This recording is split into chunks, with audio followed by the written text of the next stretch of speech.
Sa basketball, isang bagong mukha ang nakihalubilo sa team practice ng Gilas Pilipinas. Siya ay si Global Port Batang Pierre Slatman J. Washington na pinakahuling manlalaro na napabilang sa training pool ng Philippine Quintet. May report si Dennis Principe. Washington sa training pool ng Gilas Pilipinas na naghahanda para sa FIBA World Cup.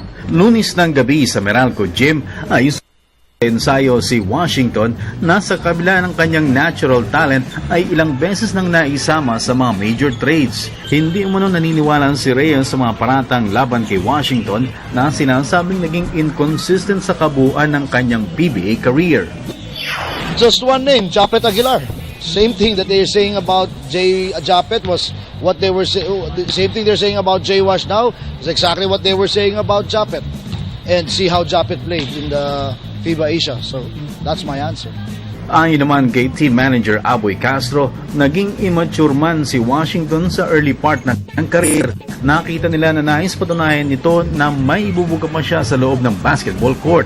Alam ni Castro ang mga naging issue noon kay Washington dahil minsan na nagsama ang dalawa sa talk and text bago matrade ang Phil-Am forward sa San Miguel. Well, 2008 was 6 years ago. That's actually a lifetime in basketball, di ba? And I don't know how old he is. Maybe he's about 30 years old. How old are you now?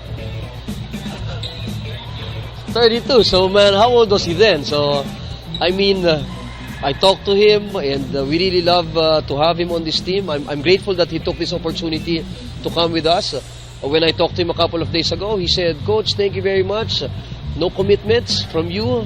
You don't even need to tell me that you're bringing me to any of the tournaments. I'm just happy to be there." Kaya naman ganoon na lamang ang pasalamat ni Washington sa pagkakataon at tiwala na ibinigay sa kanya ng Gilas coaching staff. Just being able to work out with this elite group, I can only get better as a player. So that's how I'm looking at it. However I can help out or whatever they think I can bring to the table, that's what I'll try and do to, just be a help.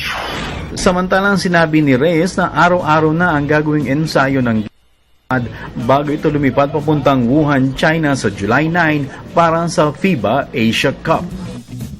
Para sa telebisyon ng Bayan, Dennis Principe, PTV Sports.